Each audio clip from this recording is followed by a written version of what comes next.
if you're making an independent feature-length film and you finish it, one of the things that you can do for yourself is enter some film festivals, whether it's a short film or a feature-length film.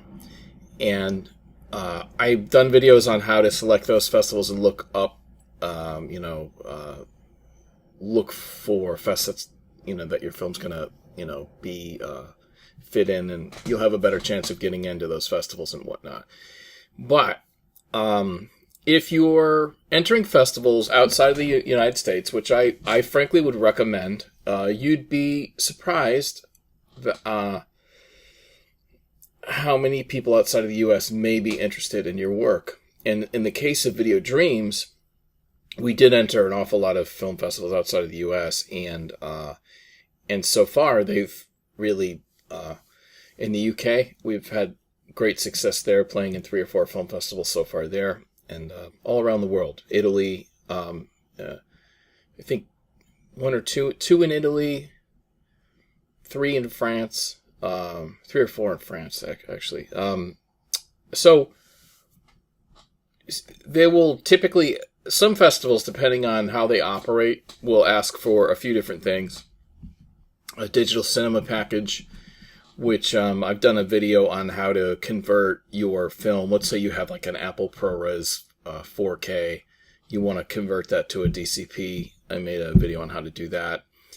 And then a lot of the times, if it's a festival that's, let's say, an Italian film festival, they're going to want what's known as a SRT file.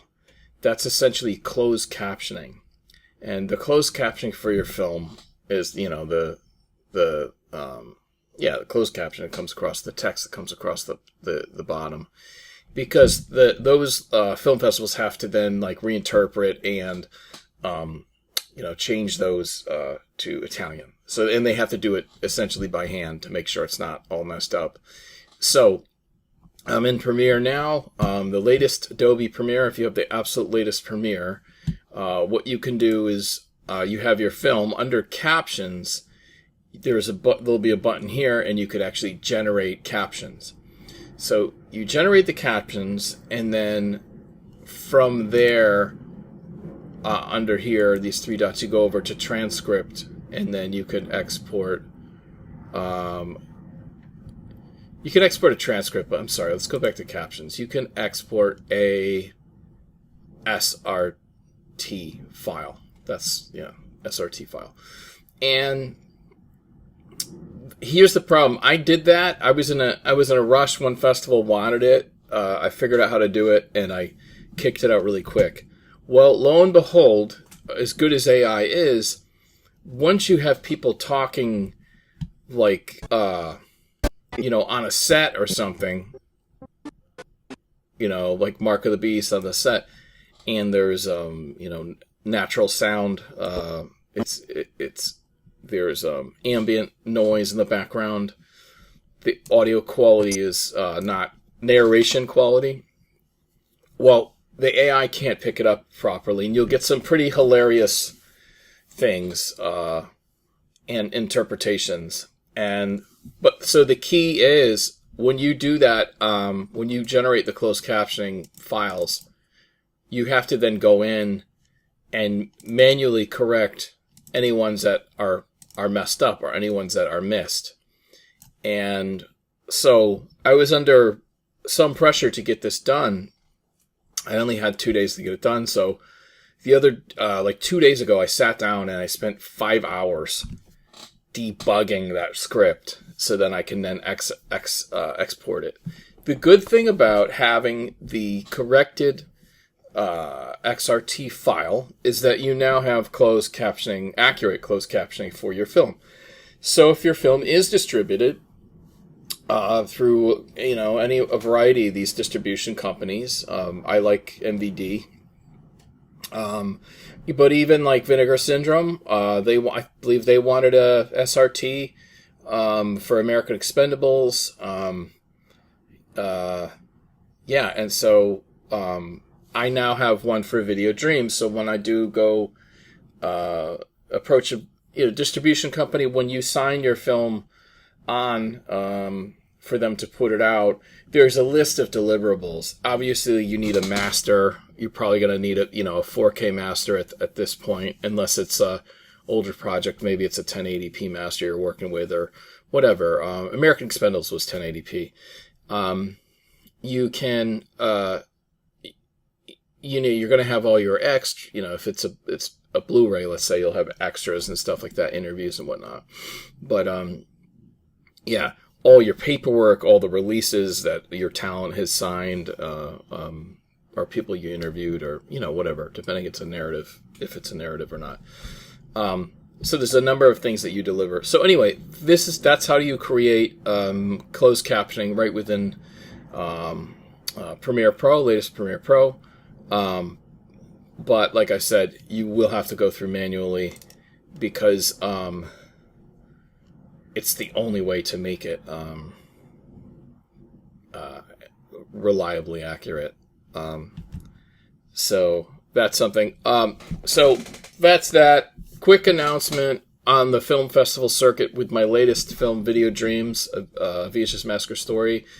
We recently won a documentary feature award at the Impact Docs. It was like a special mention award, which was very cool.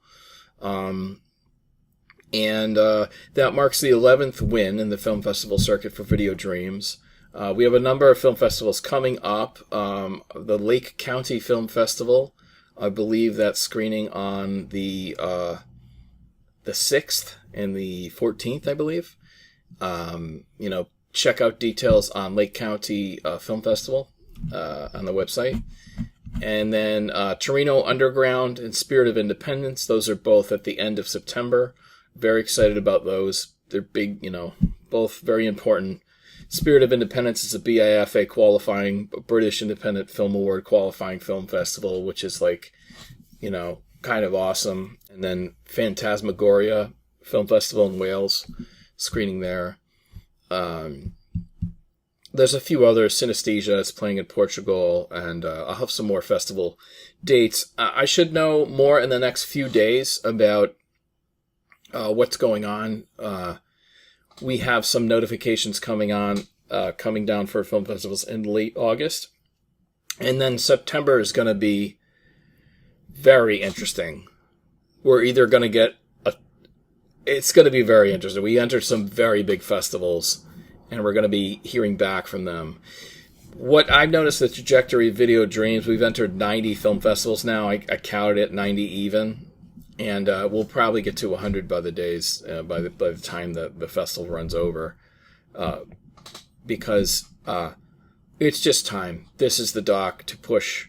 I'm not getting any younger, and the list of filmmakers who have broken out in their late 40s or early 50s is a pretty small list. So that is not to say that that would deter me from moving forward. I've always been a late bloomer like that. I got my BA and MFA in my 30s and 40s. Started teaching as a professor in my 40s. So that's just how I roll. So, yeah. But anyway, that's all I got for now. Shoot me like a comment or something if you have any questions, and never stop shooting, or never stop filming, I should say. That sounds better. All right, see you guys.